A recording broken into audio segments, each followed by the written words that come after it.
Hello, good morning, good afternoon, good evening, depending on where you're joining from today. Thank you for joining our weekly live stream that we conduct every Tuesday, same time, same place, streaming to LinkedIn, YouTube, Facebook, and Twitter, and occasionally Instagram when we can get the Instagram feed to work. So I'm not sure if we're streaming to Instagram today, but normally we do.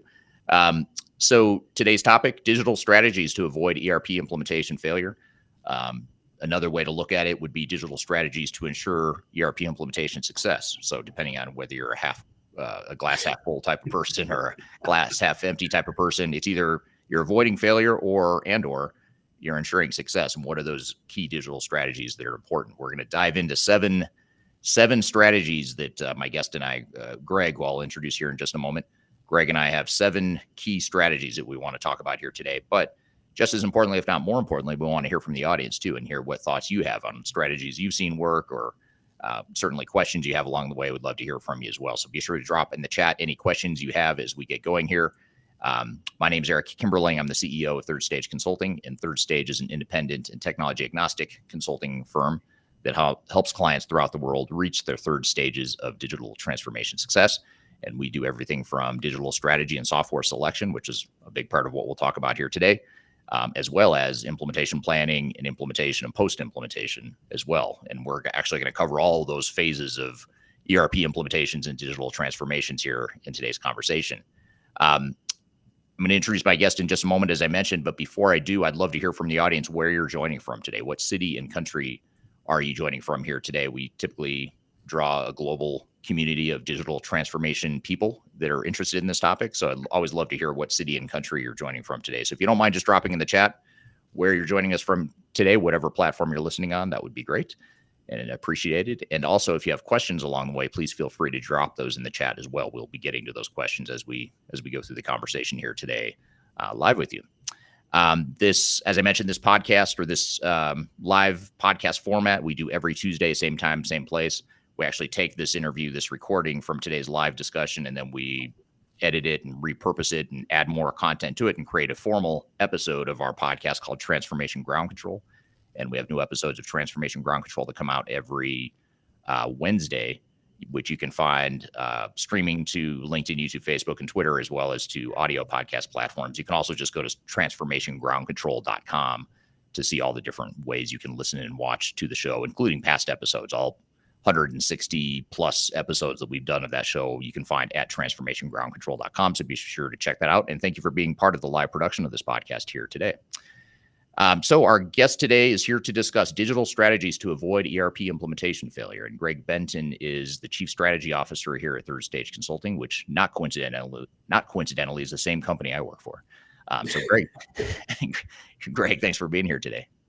Not coincidentally, and thanks for having me here today, Eric. And it's really remarkable that over the last 20 plus years, we've been looking at all aspects of this continuum that we have for digital transformation success as separate pieces. And now in today's world, in today's podcast, we're actually going to be talking about how all of those pieces need to fit together. As you stated, really bringing that into a successful implementation and deployment of your digital transformation strategy. And really looking forward to getting the audience feedback too on what we've seen in our careers all the way along and what we're making really the core of what we do with our clients in the community right now. So let's get started. Yeah, absolutely. Love to jump into it. And before we do, though, before we sort of dive into some of those strategies for implementation success / avoiding implementation failure, depending on how you want to look at it, tell us a little bit about yourself, your background, as well as your role here at Third Stage.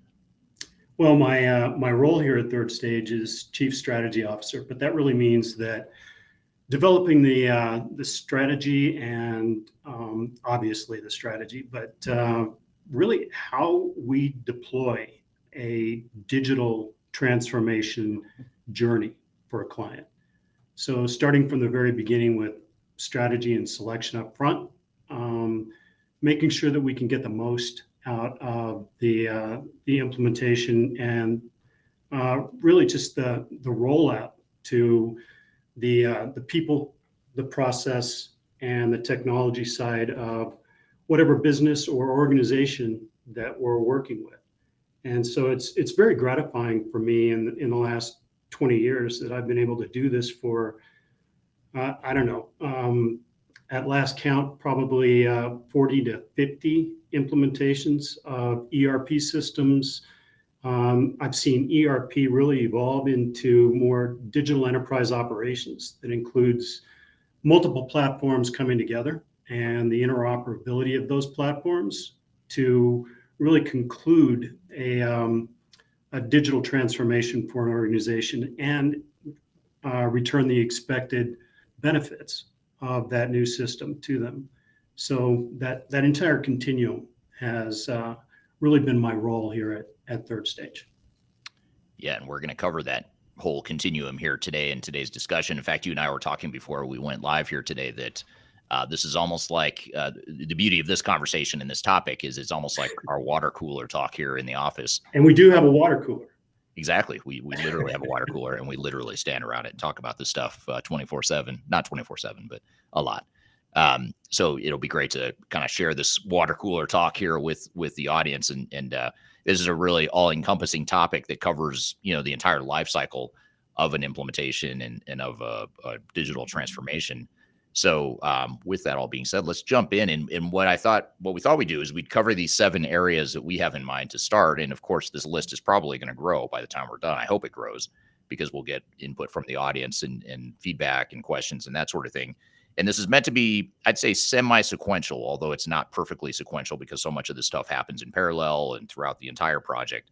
Yeah. But to start, one of the first things that's important as far as a digital strategy that's required to be successful is to find the right technology, to choose the right software or softwares. It could be one system, it could be multiple systems. Tell us a little bit about, first of all, let me back up. You choose the wrong software and it doesn't fit your business, the odds of success are extremely low. And in fact, you could argue it's impossible to succeed when you've got the wrong software. It's just not a good fit for your organization. What are some of the things at a high level that organizations and project teams need to consider when they're evaluating software systems in the market? What are some of the things you've seen, Greg? Well, I think absolutely as a primary, they have to think about which software system or systems, to your point, is going to work with my legacy systems, with the consolidation of some of the systems that I have that make my business or my organization unique. Very often it's not a single software system or platform that's going to answer all questions, but there's probably a best fit out there. And what many people do that ends up being a little bit of a distraction is they look at the entire marketplace. They look at, the new things that are coming around like artificial intelligence, machine learning, and they get focused on some of these key elements or attributes of the software system without looking at the overall picture, without looking at what are your needs for finance, what are your needs for supply chain, what are your needs for human resources, human capital, payroll, all of those things. They all need to fit together, right? So choosing the right system requires preparation of the organization to really look at where is this going to benefit all work streams, all areas of the organization. As a go forward look at really just narrowed down to 2 or 3 primary candidates that won't drag the organization to its knees through a decision process.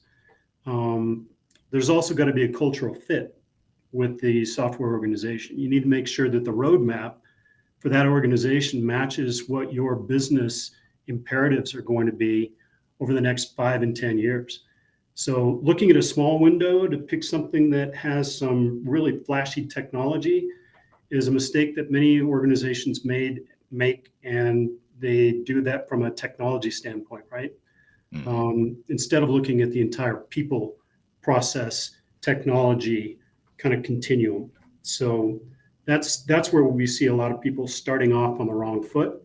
And what we try to do at Third Stage is make sure that we're matching the technology and the people first with the software systems, narrowing it down to a very few primary candidates, also fitting within budgets and that total cost of ownership of the system, and then planning for the next 5 to 7 years in terms of deployment and then the effective use of the system. Right. Yeah. Very, very well said. And I think, one of the things that I've seen in the last few years, and curious to get your feedback, Greg, and the audience feedback too, is that, 20 years ago, 25 years ago, when I first started doing this, when organizations would go through a software selection, typically you'd hone in and focus on the big names, the names that you recognize, like SAP. Nowadays you look at S4HANA from SAP, or you look at Microsoft Dynamics 365, Oracle Fusion, sort of those big names that we've all heard, or most of us have heard. But the question I have for you, Greg, is that sort of shifted here in the marketplace. Those are still the big names. Those are still the big incumbents with the majority of market share. But we're seeing a lot of smaller, but very viable software options that are good alternatives to sort of those big names, the traditional incumbents. And curious to get your thoughts on that. How do other, maybe lesser known software and technology providers fit into this overall market as it continues to evolve? Well, you've got the large ERP systems that you mentioned, Infor, SAP, Oracle, Workday, more recently with Workday. But also there's Epcor, IFS. There are a number of ERP systems that are up and coming and are really pulling together cloud native applications that really do a lot of the things that the big organizations do, but they may be more focused by industry, right? So getting back to the point where it needs to match your business model, it needs to match what you're looking at from a technology standpoint, but it also needs to match your people and your processes. And so pulling in some of the smaller organizations in your decision-making really matches up with the entire strategy that you're putting together for the organization. There are also, we talk about best of breed. We also talk about, consolidation of some of the old legacy applications you may be running that need to operate with, for instance, UKG or Salesforce or any other of the platforms that are out there that are handling aspects of your business that need to continue. And that interoperability piece with platforms like Palantir and Snowflake and Databricks is now possible through kind of a centralized hub for interoperability, along with some of the old legacy systems that you may be sunsetting, and then some of the new systems that you may be bringing in as a complete transition or transformation to a new software system. Right. So it's all about unified data, right? Yeah. Yeah. And there's a lot of really good options out there in the market. And I think, if you look back a couple decades, you look at, Salesforce, Workday, NetSuite, those are relatively new products in the marketplace that at one point were just disruptors that were new to the market. And obviously now all three of those examples are very viable, large, significant players in the space. And that continues to evolve. The market continues to evolve. So I think the lesson here is be sure you look at your options, because if you just look at the household brand names that you're used to thinking about or looking at, you're going to limit yourself, and you're probably missing out on something that could be potentially a better fit. And I'd be curious to hear from the audience too, what technology or technologies are you most excited about? Are you most intrigued by or interested in that's out there in the marketplace, particularly some of the newer types of technologies as well? And speaking of the audience, I just want to get to some of the comments we've received so far. Want to thank Alcinda on YouTube for joining from Johannesburg, South Africa. Mohammed from Egypt, thanks for being here today on YouTube. Mitch on LinkedIn says, always refreshing to listen to Greg Benton's perspective and experiences. So wow, thanks, Mitch. And I'll be honest, that's the only reason I wanted you on the show is because of your rock star appeal. I knew we'd get more views, more eyeballs if you were on the show. So that's why. Yeah, well, it's only Mitch that feels that way. So so far, he's just the only one admitting it out loud, right? And then Saddam on YouTube says, hey, Eric, your content is gold. Link to your book is not working. Do you mind to update? That seems to be happening often in our social media posts. For some reason, the link shortens or changes when it posts to different platforms, and the link doesn't always redirect the way it should. But the best way to find my book is just go to thefinalcountdown.com. And that'll redirect you straight to the Amazon page where you can order that book electronically or in paperback or hardcover. So thank you for that question, and apologies for the issue there, but thefinalcountdown.com is the website you can go to there. And then also thank you to Nadim Pali, and that may not be your real name, but the username is Nadim Pali from India. Thanks for joining here today. And again, if you have questions for us as we go through the discussion here, I'd love to hear your questions and comments too. So we talked about software evaluation and selection, very high level. Obviously, we could spend the entire hour just talking about evaluating different options and what the trends are in the marketplace and that sort of thing. But choosing the right software is only sort of the entry point that gets you in the game. It gives you a chance to succeed.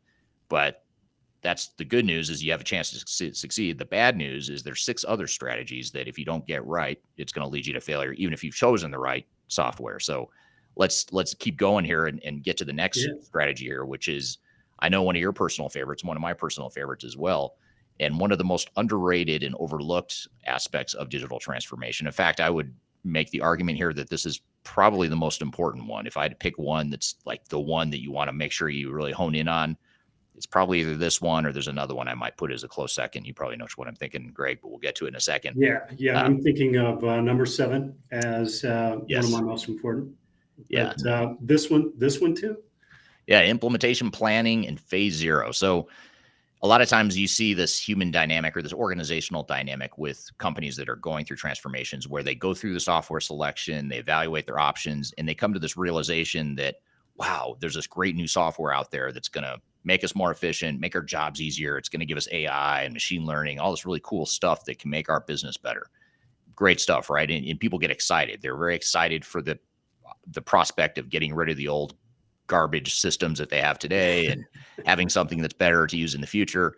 And that excitement's great, right? But it creates this momentum where you sort of skip over this important step, which is strategy number 2, implementation planning in phase 0. And you just jump in and you just start deploying technology. Like, let's just get our hands dirty. Let's get in there. Let's start building the software. Let's train people on it. Let's roll it out and let's get to it. Makes sense. I mean, on the surface, as we talk through it, it makes sense that you'd want to do that. But there's this phase that often gets overlooked. And more often than not, organizations don't have the tendency to want to do this. And that is that implementation planning phase. What can you tell us about phase 0/implementation planning? What is it? Why is it so important? How would you describe it? There's Eric, there's some organizational momentum that comes to bear when you start talking about picking a new software system, right? Mm-hmm. It's just a tendency to want to jump into the upgrade, the new technology, and bring that in as a technology decision. Over the last 5 years, some of the leading CTOs, CIOs, CFOs within organizations have realized that, wow, if you don't prepare the organization from both a people and a technology standpoint before you really get into that implementation, you're not going to be successful. I mean, this is, phase 0 is preceding phase 1, which is the implementation process, but it's also getting your data in order. The data cleansing, which is often completely misunderstood or ignored, becomes an important part of the implementation. As soon as you get into that phase 1, all of a sudden you realize, wow, our data is a mess. We've got duplications, we've got a whole lot of cleansing we've got to do. And now we have to go back and do that at the beginning of the implementation. It actually stretches out the implementation and the cost considerably. So prepare the organization for going forward. That also is an opportunity to get everybody on board from an organizational change standpoint. Everyone needs to know, what is in this for me? How is this going to help me in my day job? How is this going to make things easier, streamline processes, and for the organization, provide a return on investment as soon as we get through this transformation and even along the way. So establishing KPIs that you're going to look for along the way through the implementation, and then conclude with at the end of the implementation and the stabilization phase, which we'll talk about in a minute. But all of that is prepared up front, right? So the phase 0 is a critical part of this whole process. Yeah, absolutely. And a lot of times organizations think, well, if I do this phase zero thing that you're talking about, Greg, it's going to slow down the project. If I spend, say, 2 or 3 months getting my resources mobilized, getting a detailed and accurate project plan in place, getting my change strategy in place, mapping out my high level business processes so I have a blueprint to start with when the system integrator comes in. Yeah. You start thinking about all the stuff and you think, wow, if that takes me, say, 3 months to do, that's 3 months behind schedule. And why do that when I could just start now and get a jump start on design, test, build, sort of the traditional technology work stream? Why is that a flaw? Why is that a flawed mindset or approach? Oh, great leading question, and actually goes Great back leading. to that whole saving months or shaving months off the implementation work. When you actually get the implementation team in for that design, build, and implementation work that's going forward, that's a very expensive and intensive part of the implementation work, right? It's requiring a lot of the organization's staff time. It's requiring, and then very often you also find out that what you designed as really your core project team and staffing is inadequate once you get into the implementation. So you have to hurry up, find out how you can restaff, how you can give people back some of their their time so that they can manage both the implementation work as well as their day jobs. And the data is not prepared to go into the system for the design work to take place.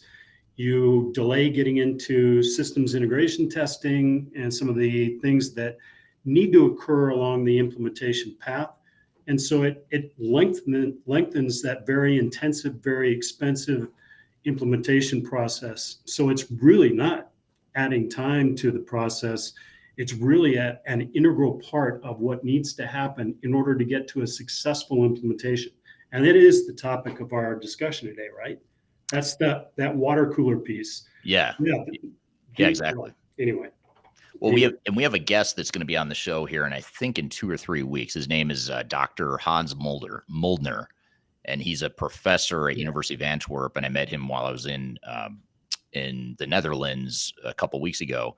And fascinating guy. I had an interview with him on video that'll be on my YouTube channel, but I'm also going to have him on this podcast here in a couple weeks. And one of the things he found in his research is that the number one cause of implementation delay overruns are what he calls decision latency. And so, in other words, companies that can't make decisions quickly are the ones that struggle with finishing on time and on budget. And they're the ones that end up, spending twice as much as expected or whatever the overrun is. And when I dig into it and ask him, well, what is decision latency? What does that mean? It's basically the ability for organizations to make decisions quickly and commit to those decisions. And he talks about how in his research that the companies that even make imperfect decisions, but they make them quickly, those are the ones that are more likely to succeed versus the ones that feel like they have to get it perfect and get it right, and they take forever to make a decision. And the reason I bring this up is because implementation and planning in phase zero is a good way to get everyone aligned and on the same page with what is it we're doing here with this project. What's the overall direction? What is our business process blueprint going to look like? And I'm not talking about a business process blueprint the same way a software vendor or a technical implementer is going to think about it. They're thinking about how do I build software? What I'm talking about is more the business architecture. How's our business going to look in the future? And when you've got that blueprint defined in phase zero, it ends up speeding up the other phases of the project to the point where you're going to save exponentially more time and money to more than overcompensate for the fact that you took a little bit more time and money up front to do this implementation planning phase zero. So I think it's a really important nuance that a lot of project teams miss. That's very well said. And it also establishes that business case, right? So when you're going internally and you're saying, why are we doing this? The benefits realization is a part of that whole business case development. And then if you're telling your leadership and other people in the organization that you're going to be measuring this all the way along and then measure it at the end, that gives you the go-ahead to keep making these decisions along the way that are planned out instead of, to your point, just mulling around and going, well, I don't know. We need to decide on a restaurant tonight. And we just can't make that decision. We just can't figure it out. You just need to go forward. Yeah. Right? Yeah, absolutely.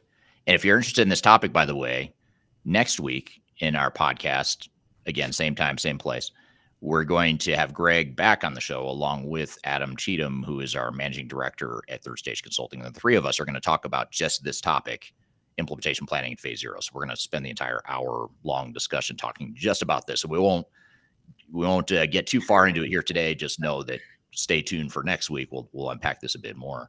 And I want to turn to the audience before I move on to the next topic here, just real quickly. I want to say hello to James, who's joining us on LinkedIn from Hereford, UK. Here's an interesting comment that I know you'll appreciate as much as I do, Greg. This is from William on YouTube. He says, looks like Greg has a gold record in the background behind you. Can you tell us what that gold record is, Greg? He didn't ask this, but I'm just asking for the audience's sake. I do.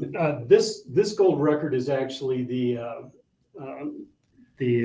gold record that was placed on the satellite that was sent out into space, Voyager, in, I forget, 1977, something like that. But it also is a kind of a prototype for the awards that we provide to our clients.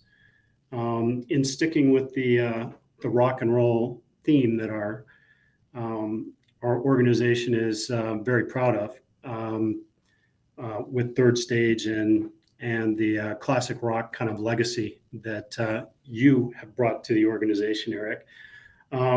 We award our clients based upon their trajectory or their journey along to the third stage of digital transformation success. And we have gold record recipients, platinum record recipients, and diamond record recipients. So that really is the genesis of the gold record in the background here. Yeah, so if you want a gold record for yourself, the message here is become a client of Third Stage. We work together. We help you through the successful phases of the project, and you get multiple gold, platinum, diamond records, depending on what phase you reach of the third stage journey. So thanks for that background there. Here's an interesting question that's a good segue into our next topic, our third strategy that we'll get here to. This is from Alcinda on LinkedIn. Alcinda says, what happens if priming the organization people takes much longer than envisaged? Wow, that is a tough one for me today. Do you proceed with the implementation and course correct throughout the journey? So in other words, it's taking longer than expected. The priming the people, getting people on board, it's just going slowly. Do you go ahead? Do you power through and continue with the implementation and course correct through the journey, or do you do something different? I think that,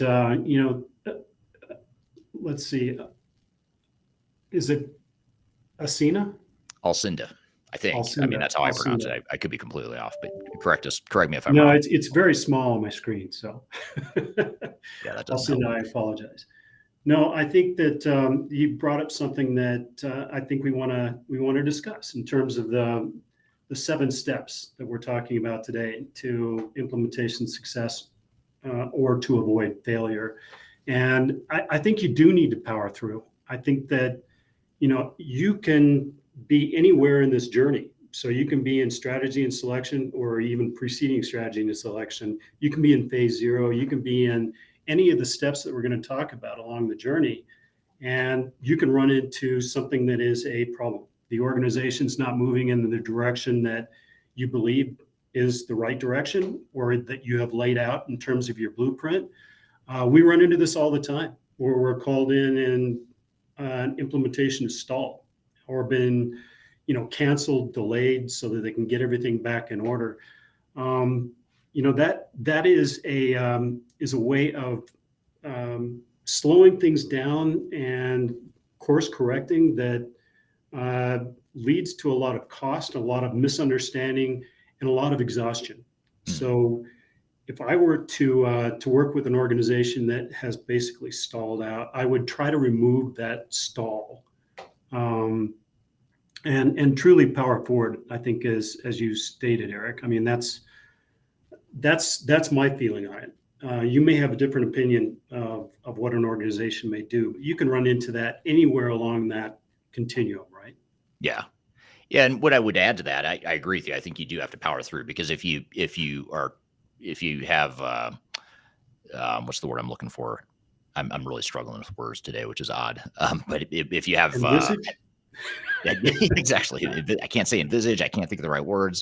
I'm mispronouncing Alcinda's name. I mean, this whole thing's going off the rails pretty quick, but just kidding. Although I will say just real quickly, Alcinda did confirm I am saying her name right. So thank you for confirming that. Great. What I was going to say is you can actually address some of this resistance by the phase zero stuff we just talked about during implementation Yeah. planning. In phase zero, one of the things you want to do is an organizational assessment to understand and anticipate where the potential sources of resistance are going to come from and what those root causes are, so that you can have change strategies in place that are more surgical and targeted to your specific culture, your organization. And it's not going to solve all the world's problems. It's not going to get rid of that resistance completely, but you at least have a plan to deal with it as you're going through the project, and you're not surprised by it, and you have realistic expectations for how you're going to overcome those throughout the project. And speaking of the project and implementation, let's shift gears or sort of move into the next phase. We talked about software selection. We talked about implementation planning, phase zero. Now we get into the actual implementation. And one of the key strategies that oftentimes gets overlooked is program management / PMO. And a lot of times what happens here is that organizations will say, yeah, either A, we already have our own internal PMO, so we're all set. Although I will say the internal PMO probably doesn't have as much experience as they need to be successful on their own in managing an overall project. But we'll set that aside for a minute. The second thing that organizations often will say is, well, maybe we do or don't have our own internal PMO, but the software vendor or the system integrator is going to bring it to us. Right. They're going to manage the project, so we're good. We've ticked this off. We checked off strategy number 3, so we're all set. But it's not quite that simple. What would you say, or how would you sort of summarize what this means in terms of a project needing to be successful? I think you just identified the two things that we see very often: either an internal PMO or a dependence on the software vendor and the systems integrator for moving the project forward. The problem with that is the systems integrator and the software vendor are going to move things in a very project-directed direction. They're going to try to get done with the implementation and essentially move on. So controlling the kind of the organization side of the project team is not the responsibility of the systems integrator or the software vendor. They're working on their design, build, deploy strategies, and they're controlling their own teams. The internal PMO has a whole lot of trouble, especially if they're not really bought in to the entire organizational change that's going to happen. If they haven't proceeded with the phase zero that we talked about, and they're just jumping into managing a project all the way through, it doesn't look at the overarching program, which is they don't have any control over their internal teams. There are all sorts of political currents that are moving throughout the organization that are pulling people toward, the stronger side of the HR side of the organization, or the finance side of the organization. We need to have our needs met more than the HR side does. So You get these internal conflicts that nobody is watching over, because internally it's not good for the PMO to be steering in a different direction. An independent program manager actually takes that objective look at the entire overarching program that's going to go forward. How are the software systems going to be integrated in our overall plan? Getting back to the whole strategy and selection, how is this going to look at the very end? And how are we going to direct the project teams and hold the software vendors, feet to the fire in terms of making sure that the software works as sold, making sure that contractual obligations are met among both the systems integrator and your internal project teams. So that whole project charter idea and moving forward with the entire organization throughout this whole process needs to be independently managed from the top. And that's what we do with our program management office. Yeah, great point. And, you think about it, a couple things to think about to add to that is, you think of a overall program, which is different than a project. And typically the software vendor and or the system integrator whether there's one of them or multiple vendors and system integrators. Generally, they're going to have project manager that's going to manage that one work stream within the overall project. But then there's other things that need to happen. We're going to get to some of these things like change management, process improvement, architecture, data integration, all these different work streams that may have their own project managers and project leads, but you can't assume that each of those project managers and project leads are going to operate within the realm of an overarching PMO and program that's going to be aligned along the different work streams. So I think that's an important thing to recognize. The other thing is you also don't want your software vendor to be the program manager, even though they're not really the program manager. They may say they are, but let's just say hypothetically they could be. You don't want them to be, because they're it's the fox guarding the hen house. You don't want the software vendor saying, "Hey, let's bring on 10 more technical consultants that we need, and it's going to, by the way, benefit us as a software vendor or a system integrator." So, you want that independent, tech agnostic, objective party to provide that oversight to the PMO. By the way, all parties on this want you to be successful, right? The software vendor wants you to get the best use out of the software so that basically you refer others to that software vendor. The SI wants to make sure that you're satisfied with the implementation and that you go on to effective use of that system. Internally, your project teams want everything to succeed. It really helps if you have that program management piece on top of everything, making sure that everything fits together and that all partners in this journey are successful together. And that's really what it is. It's not pulling different pieces and different factions together and making them work. It's working in concert. Yeah, absolutely. Yeah, very well said. Now, the fourth strategy, business process management.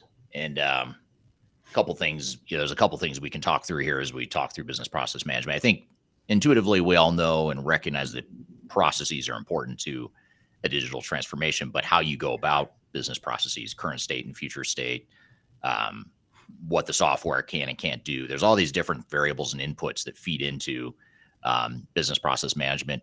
And sometimes this work stream tends to get oversimplified by software vendors when they say, "Hey, don't worry too much about business process management because our software solution provides the answers you need to define your future state business processes." Maybe tell us why that's a flawed approach and sort of what does this work stream mean in the context of being successful and the things you need to do to be successful as it relates to business process management. Yeah. So the software vendors have very specific best practices based upon their software and the way that it's used. And it's very generic. In some cases, they may have an industry focus. And so those business processes may be germane to public sector or to healthcare or, a different industry. But the need for looking at your specific business processes, mapping it out, understanding the current state, understanding where you can streamline, where you can kind of reduce some of the waste in the organization in terms of either processing time, streamlined automation that is available with the new software system. Your new software system or software systems replacing the old legacy systems are going to come with that change piece, but it's also going to be, how is it going to change the way that we do our day jobs? How are we going to do different processes better, faster, and receive a return on that investment in the new digital transformation, right? That's all about the business process management and business process changes that need to occur. So you've been a huge evangelist of this in terms of BPM overall, but also tactically making some changes to the organization and the way that they operate with the software, right? Right. Yeah, absolutely. And to your point, I'm going to tie a comment here, a question from Dan on YouTube. I'm going to tie this back to the point you just made, Greg, and that is from Dan on YouTube. He says, "Do you use an automated tool to assess digital transformation or implementation readiness? And do you continue to monitor readiness throughout the project?" And back to the point about business process management, we do have a tool that we use within our consulting engagements. We actually just started rolling it out to our consulting engagements recently, where We use it as a way to track, as a repository to track business processes, starting with the current state, but more importantly, getting to that refined future state that addresses pain points and opportunities for improvement and all that stuff. And we use that same tool set to manage, engage, and measure implementation readiness along the way. We also use it to tie back to strategic goals and objectives. We use it to tie back to architecture and integration. So it's a tech agnostic way to manage business processes, but also tie the business processes back to readiness, back to strategy, back to architecture, integration, and all that stuff. So that's a long way of saying, yes, we do use a tool, an automated tool to track implementation readiness as well as business process management throughout our engagements with clients. So good question there. Good points about business process management. Let's go to the next one, which is one of my favorites. Number 5, digital strategy we want to talk about here today is organizational change management. And software vendors oftentimes will say, yeah, we got that covered. We're going to do a train the trainer approach. We're going to put together some newsletters for you to send out to your team talking about how great this technology is. So check that one off your list. We've got change management covered. What are your thoughts there? Is that, I know I'm asking all these really leading biased questions. I apologize. But what are your thoughts on that? Well, another plug for a tool set and a methodology that we employ, which is third stage digital adoption. The organizational change management really requires that you understand from almost a survey standpoint where you're going to run into pockets of resistance with regard to implementing new processes, new software systems along the way, and really just kind of heat mapping that out so that you know where you need to focus on getting change agents to really bring along some of the pockets of resistance in terms of moving the organization forward into the digital transformation that you have envisioned, right? So it's nobody stopped by my desk and asked if I wanted to go on this journey. So you've got to find a way of having everyone's voice heard. And that's kind of the core of organizational change management. The digital adoption piece is really a very specific training regimen that is dedicated and customized for that client's business processes. And it's a number of video vignettes that are in a centralized repository that act as ongoing training and reinforcement of the way that you should use the software in your role, in your organization, specifically to do your day job. And all of those go hand in hand as the overarching organizational change management. OCM has been a core part of our DNA all the way from the beginning of your career. So no one better to see how this has worked in terms of digital transformation success than you, Eric.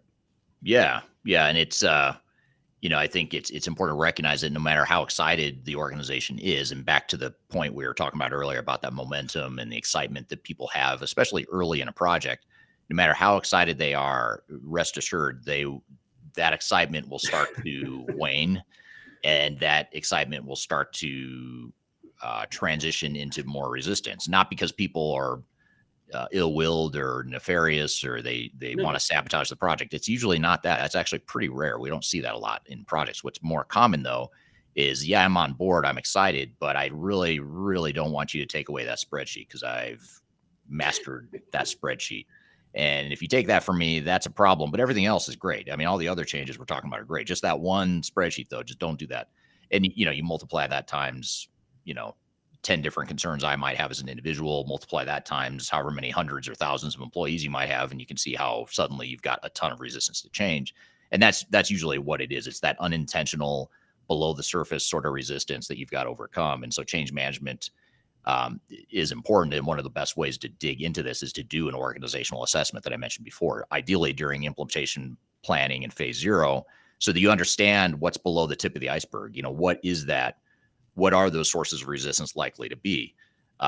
Just to give you an example, I mean, a lot of times we'll work with organizations that are very excited for the project. People are on board, executives sort of think, hey, change management is really not going to be that difficult. Everyone's telling me how excited they are and they're all ready to go. They're volunteering to be on the project, all this good stuff. But then what happens is you see, in an example, you'll see an organizational readiness assessment where people don't collaborate. There's a lack of communication between departments. And you think, okay, well, that's fine. The new system's going to handle that. But the reality is if that's the culture of your current organization, now when you put in a new system where suddenly people are forced to collaborate more and you've got better visibility into data, that's all a net positive in the long term. But in the short term, it creates anxiety and concern. Sure. You also look at things like AI, suddenly you're going to automate my job. You're going to automate half my job. Well, what does that mean to me? What does that mean to my job? And so people start to flip, not because they're bad people or because they don't get it. It's because, in some ways they don't get it. They don't understand what they need to understand. And so that's why the change strategy is so important to understand what are the sources of resistance and how can we overcome it and anticipate what the resistance is along the way. Well, I think you've also pointed out the dovetail between these 7 when we get done steps. Yeah. Really, this is going back to phase 0 and organizational preparedness. So yeah, absolutely. Here's a really good question that I don't want to wait on just because it's so relevant to everything we've talked about so far. And this is from Enda on LinkedIn. I noticed Enda's bouncing between YouTube and LinkedIn, so it's interesting. I'm curious which one she's actually watching on, but not that it matters, but I'm just curious. So Enda says, I would have expected to see the mapping of the current state, streamlining of processes, and identifying opportunities to optimize to take place before selecting software. What are your thoughts there? We didn't really talk about this. So you didn't miss anything else. We didn't really get into this in any sort of detail. But when we talk about business process management, future state versus current state, all that stuff, how much do you do sort of as part of your selection process versus what you would do in part of your implementation planning in phase 0? If you can get the organization to understand the need for business process management, business process optimization in the very beginning, that's a great time to do it. And also it can help you map to the right software system, right? Mm-hmm. Understanding your business processes, understanding your current state, and what the software can do to take you to the future state. What we see most often, though, is that even all the way through the implementation, organizations really haven't taken the time or the effort to map out their current state and then match it to what the software is capable of in the future state. I'm working with several clients right now that we're just embarking on the business process management piece, and it's after the implementation. So anywhere along the journey, if you can do it up front, absolutely. If you can get the organization to buy into that business process management, I would say, that's a forward-thinking organization. What often happens, though, is it needs to come in one of the next steps we'll talk about, and that's optimization. That's getting to the successful use of the new software system. So it's kind of both. I don't know if that's a specific answer to Enda, but it really is wherever you need it along the journey. That's where you can find the support for the business process management piece. What do you think, Eric? Yeah, I totally agree. I think, in a perfect world, if the stars align this way and you can get that buy-in that you're talking about, Greg, if you can do as much of that process work up front before you select the software, it's just going to ensure that you have a better vision of what it is you want and you're trying to get out of new technology. And it's also going to ensure that you evaluate the systems against those criteria. And it also, the more work you do around business process up front, it's sort of like a mechanism to give you control and ownership and buy-in into the overall project rather than deferring too much to a third-party software vendor or technical implementer. Instead, if you come in with a mindset of we've got our future state defined, at least at a high level, obviously you don't know what transactions you're going to use, what screens you're going to use because you don't know the technology yet, but you do know how you're going to run your business and how you want to run your business, how you want people to do their jobs and collaborate, what pain points you want to automate, all that stuff. Most organizations have a good sense of that. So if you can define as much of that as you can up front, that business process blueprint gives you, it really arms you and equips you to take ownership of the project, which is a big problem with projects or with implementations in general, where organizations don't have ownership. and they defer and outsource too much to the software vendors and the system integrators. And they want you to, by the way, they're encouraging you to do that because they make more money. They can close the deal faster if you don't take the time to do business processes up front. So they're going to do things to pressure you to not do the things that slow down their sales cycles. But those things that slow down their sales cycles are the ones that are better for you long term. And so you have to, you have to know how to navigate that dynamic there. What are your thoughts, Greg? I think that you're exactly right. And once you get into the software vendor of choice and you're working with them, the answer to any business process question is, oh, well, we handle that. You just need to buy more software. We've got a module for that. So if you can avoid getting down that path, I think that's awesome. But most organizations, get to the point where they've got the software, they've got a bright, shiny new platform that everything is supposed to run forward on, and there hasn't been the part of the business process mapping and understanding of how we're going to effectively use this software to provide a return on our investment to the organization, and that needs to be done anywhere along the line. So it can be done during implementation. It can be done after implementation. It's best done before, but as you stated, it's very difficult to get the organization to buy into spending a great amount of capital on, looking at the business process mapping. It's not completely understood at that point. Yeah, absolutely.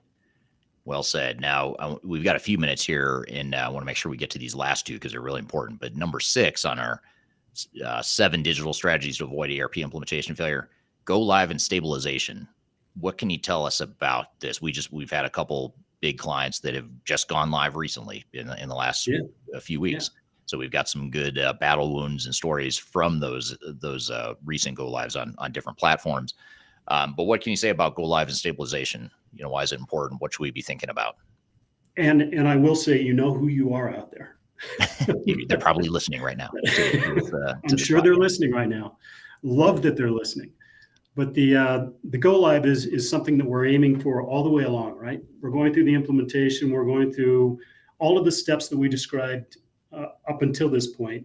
Go live seems to be, the conclusion of all of this work, everything that everyone's put in. Everyone's celebrating, jumping up and down, saying, "Yeah, we're live, we're live, we're live." The stabilization piece is over the next couple of months. I mean, software vendors and systems integrators call it hypercare, right? So it's the post go live situation where you're looking at how are we going to make sure that we answer all the issues, that we conclude the training and the effective use of the software going forward among all of our people, that we make sure that payroll goes out, that we make sure that everything happens with regard to the way that our business needs to operate post go live.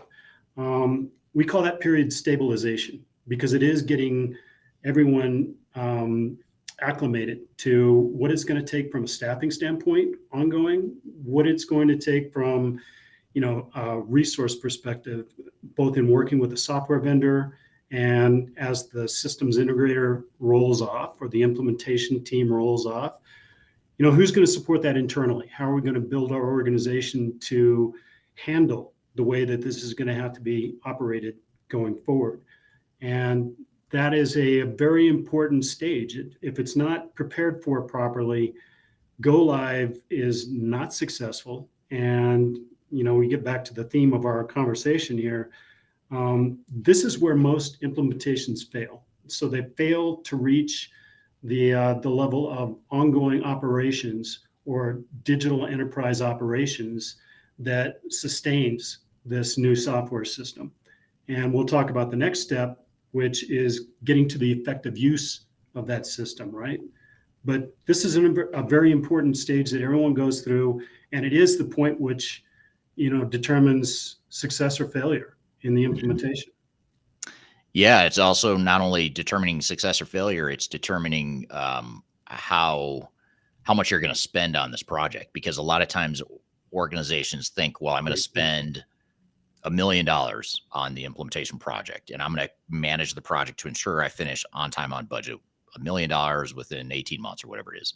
And they're so hyper focused on hitting those metrics that they don't think about, well, what does the cost look like on the other side? So congratulations, you implemented for less than $1 million. You did it in 18 months, like you said you would, but we went live and now we can't ship product. We can't service our customers. We can't close the books. We can't run payroll. Those are huge costs that oftentimes dwarf the actual implementation cost. But organizations get so myopically focused on, we've got to manage to a budget. We've got to manage to a timeline. So my lesson or my thought here would be to make sure that you don't go live if you're not ready, even if it means you're delaying the project. It's not pretty. No one wants to do it. And I'm not suggesting you are too loose with that option, but there's times where it makes a lot more sense to delay a go live than it does to put your operations at risk and your customer satisfaction at risk, your employee morale at risk, all that stuff that's going to cost you a lot more longer term. Absolutely. So one last one here, the seventh strategy. I'm actually surprised we got through all seven. I was a little skeptical that you and I, we would actually be able to get through all seven. We're at the end of time, right? I know, and we are out of time. So technically we haven't really gotten through all seven yet, but in an hour. But this one is post-go live optimization. Most people sort of draw a line in the sand and say, great, we went live. Let's take a deep breath, sigh of relief. Let's go back to our day jobs and declare victory. Why is that a flawed assumption? What should we be doing after go live to optimize our results and optimize business value? Well, again, these industry analysts say that 70% of implementations fail. And that is truly the case if you're not getting to the point where you're getting the return on the investment that you originally envisioned, or even that the organization didn't originally envision, right? Effective use of the software, streamlining processes, getting the new shiny system that's in place to operate in the way that it is optimally going to, conduct all of the processes underlying going forward. And so in many cases, this is the point where you really do map out those business processes to avoid people going back to or reverting back to the way that they did things before, and making sure that the adoption is complete, that they're starting to use the system in the proper way, that if you have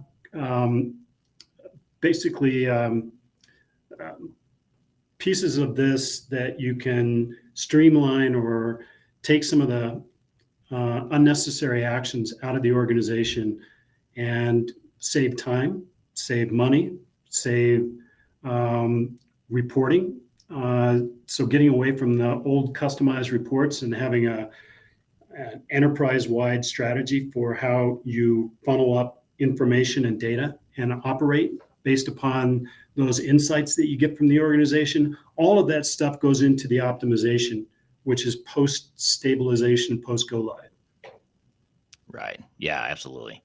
And it's where the biggest amounts of business value oftentimes is what you do after go live. I mean, because a lot of times, let's be honest, you go live and you end up stabilizing and focusing on, let's just make sure we can ship product. Let's just make sure we can run the business. We're not thinking necessarily about that higher level of Maslow's hierarchy of needs of let's get to that optimization phase. We're just trying to survive. Let's just make sure we don't screw anything up, which is fine. Don't screw anything up. I'm not saying to let that go, but once you haven't screwed anything up, you go live, you stabilize. Now you've got to figure out, how can we get that low hanging fruit of business value? And so many times you go into these projects and it's so easy. Like you look at all the heartache and hard work you just went through to go through an implementation. Yeah. The optimization stuff is so easy. It's just like you've done all the work. You've done 99% of the work. You just need to do that one last little 1% that's going to give you a huge amount of value in terms of, maybe it's just some simple refresher training, or maybe a process just wasn't quite defined right, and you just need to tweak that process. You need to reconfigure something, whatever. It's usually not like major stuff unless you totally screwed up the project. But generally speaking, it's real easy fixes. But too many organizations say, well, it's time to move on to the next phase of the project, or it's time to go back to our day jobs, and they don't really think about optimizing after the fact. Yeah. So you said that one of your favorite steps was phase 0. Mine too. But this is absolutely my favorite step. Your number one favorite out of all of them. Number one favorite. Why is that? Is because there's so much value there, or because it's so overlooked, or what do you think? Yeah, because it is so overlooked, because people get to the end and celebrate. I've been guilty of that too. I mean, not guilty, but yeah, everyone wants to end the project, right? You get to the end and wow, that's the end. But it's not getting the value that's needing to be recognized by leadership, by the community, by the organization as a whole, right? And so people think that the implementation was successful in the go live, but it really kind of failed to meet the value that we expected or the return that we expected from the very beginning. So this is closing that loop. This is bringing it full circle so that for the next 5 to 10 years, you have effective use of the new shiny system that you put in place. Yeah. That's exciting. Yeah. Right? Yeah. Super exciting. Yeah. It's very cool. Yeah. So, I mean, I'd love to keep going on this, and we will at some point in the future, but we next are week. Out of time. Yeah. Next week. Yeah, that's right. You'll be back next week talking Shameless plug. Shameless plug. Next week, you'll be back, and you'll be with Adam Cheatham and myself. We're going to talk about the phase 0 stuff in a lot more detail. And speaking of shameless self-promotion, only because someone in the audience asked how to get my new book, The Final Countdown. I've got a copy of it right here, the hardcover copy. You can get it by going to the Final Count. Oh, yeah, Greg's got one too. We've all got them here in the office. It's required reading here, but it's mainly because I need to pad my sales on Amazon, so I require everyone in the company to read it. So you can get at least a few dozen additional sales there. But Final Countdown is my new book that just came out late last year. You can get that at thefinalcountdown.com. You can also just search for it on Amazon. So be sure to check that out if you're interested. And want to thank everyone for being here today. Thank you, Greg, for being here today. Back to back here 2 weeks in a row. Really appreciate it, and look forward to next week's conversation as well, where we'll dive into phase 0 and implementation planning in a lot more detail. So thank you for being here today. Absolutely. And thank everyone for all the comments. Look at all the comments. Yeah, great comments and questions. Thank you for all the great engagement here and questions and comments. Again, this podcast or this interview will get polished up, edited. We'll add more content to it. Becomes part of the Transformation Ground Control podcast episode that comes out a week from tomorrow. If you go to transformationgroundcontrol.com, you can see all the different places you can listen and watch to that podcast. So you're part of the live production here today. Thank you for helping me make the podcast episode here today. It makes it a lot easier when we've got great audience participation like this. We do these live interviews, same time, same place every Tuesday. Be sure to join us next week, where we'll talk about implementation planning phase 0. Hope you'll have a great week, and we'll see you next time on our Transformation Ground Control podcast. Take care, everyone.